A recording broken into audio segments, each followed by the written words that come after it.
beruntung di akhirat. Kamu mau tahu orang-orang yang berbahagia di akhirat bukan orang-orang yang hanya datang sekedar bawa pahala sholat, bawa pahala puasa, bawa pahala zakat, bawa pahala jihad, bukan. Orang-orang yang beruntung di akhirat orang-orang yang kedua matanya dihalalkan oleh Allah untuk memandang wajah indah baginda Sayyidina Muhammad. Orang-orang yang beruntung di akhirat orang-orang yang hidungnya dihalalkan oleh Allah untuk mencium wanginya jasad baginda Nabi besar Muhammad. Nah, nanti di akhirat, kelak di akhirat, saya dan kalian kita nggak bakal bisa berjumpa dengan Nabi, nggak bakal bisa memandang wajahnya Nabi, nggak bakal bisa mencium jasadnya Nabi kalau di dunia kita jauh dari pewaris Nabi Muhammad. Siapa? Ulama. Jadi kadar kedekatan kalian dengan Nabi di akhirat itu menurut kadar kedekatan kalian di dunia dari majelis-majelis seperti ini, dari para ulama. Kalau di dunia kamu dekat dengan ulama, dekat dengan habaib, duduk di majelisnya ulama, sering duduk di majelis ilmu, tidak diragukan lagi di akhirat kamu akan dekat dengan Nabi Muhammad. Tetapi kalau di dunia kamu jauh dari ulama, jauh dari habaib, jauh dari kiai, jauh dari majelis ilmu, jauh dari majelis zikir, apalagi sampai kamu benci kepada ulama, benci kepada majelis ilmu, tidak diragukan lagi di akhirat kamu akan menjadi hamba yang paling jauh dengan baginda Nabi besar Muhammad.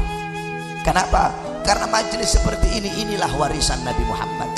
Kalian jangan anggap remeh majelis seperti ini. Majelis taklim seperti ini jangan kau anggap remeh. Saudara-saudara, demi Allah, di mata saya, ya, kalau dari pandangannya saya di mata saya, di pandangan saya, tikar yang kalian duduki demi Allah lebih mulia daripada kursi seorang presiden, saudara-saudara. Itu di matanya saya. Nggak tahu kalau di matanya Agil Sirot. Kalau di matanya saya, kursi yang tikar yang kalian duduki, rumput yang kalian duduki lebih mulia daripada kursi seorang presiden, saudara-saudara. Kenapa? Karena ini majelis ilmu. Kenapa? Ini majelis zikir. Kenapa? Ini majelis salawat. Majelis seperti ini, inilah warisan baginda Nabi besar Muhammad. Kenapa?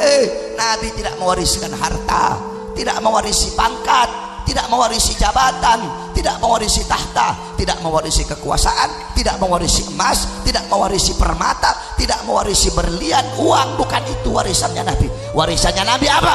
Warisannya Nabi ilmu, amal, akhlak, wara, khauf, ikhlas, sabar, takwa, istiqamah, zuhud, ibadah, qanaah, khasyah, raja, syauq, amar ma'ruf, nahi mungkar, jihad, ibadah dan lain-lainnya.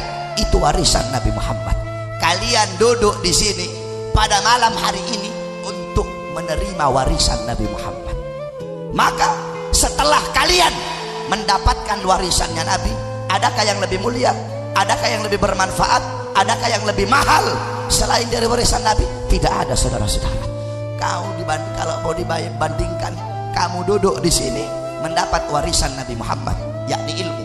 Di luar sana kamu dapat warisan 1 triliun. Demi Allah, duduk di sini mendapatkan warisannya Nabi lebih bermanfaat, lebih mahal, lebih berharga, lebih baik, lebih utama bagimu di dunia dan akhirat daripada warisan 1 triliun harta yang hanya akan menyusahkan kehidupanmu di dunia dan di akhirat kelak. Oleh karena itu, saudara-saudaraku, jangan pernah engkau jauh dari majelis ilmu, jangan pernah engkau jauh dari ulama, jangan pernah engkau jauh dari orang-orang soleh. Cintai mereka walaupun engkau bukan ulama. Kamu preman, kamu tatoan, kamu pemabok, kamu pelacur, kamu pezina, cintai mereka. Qala Imam Syafi'i, uhibbus salihin walau lastu minhum. Aku cinta kepada ulama, aku cinta kepada orang-orang soleh walaupun aku bukan bagian daripada mereka. Padahal Imam Syafi'i sendiri ulama, Imam Syafi'i sendiri orang saleh, tapi beliau mengeluarkan makalah seperti itu. Aku cinta ulama, aku cinta orang saleh walaupun aku bukan bagian daripada mereka. Kamu tahu kemarin di Jakarta waktu itu ada salah satu laskar FBI yang tatoan. Nah kemudian tiba-tiba itu fotonya dibawa, polisi tunjuk-tunjuk tatonya, ini laskar FBI tatoan. Apa saya bilang, mending orang tatoan tapi cinta ulama mending tato cinta ulama daripada Tito yang mengkriminalisasi para ulama.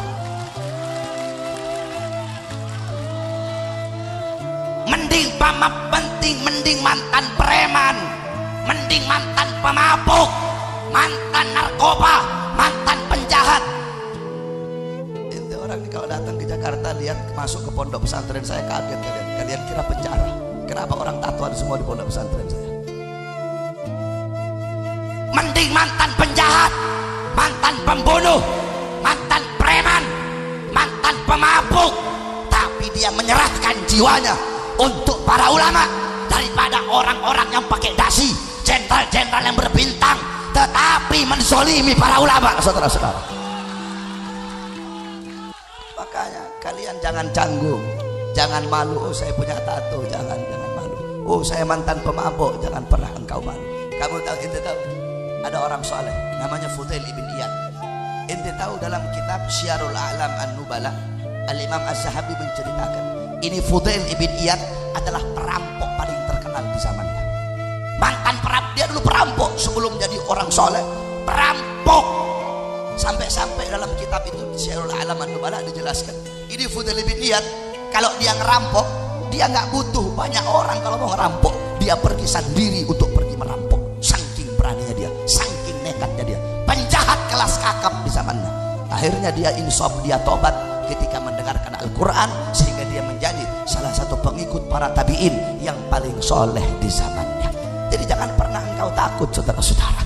Oleh karena itu cintai ulama, cintai orang soleh, walaupun kamu bukan bagian daripada mereka, walaupun kamu bukan daripada mereka, kamu cintai mereka, ikuti amal mereka pelan-pelan. Qala al-Habib Ali bin Muhammad al-Habsyi fasa' fi ma sa'au washrab ma'al qaum ma'hum ala yahbak rabbak mithla ma qad habahum.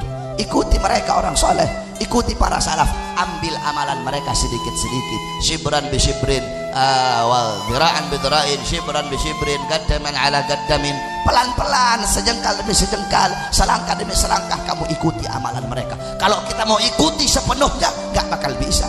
Siapa yang bisa ngikutin amalannya beliau-beliau?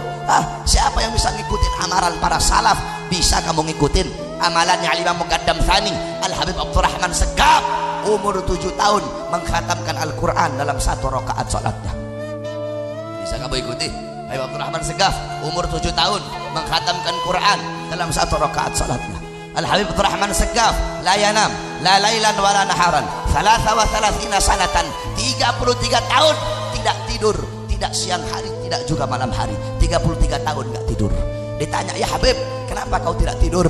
Apa jawab beliau? Bagaimana saya bisa tidur? Melihat ke kanan surga, melihat ke kiri neraka, dalam riwayat melihat ke atas arasnya Allah subhanahu wa ta'ala.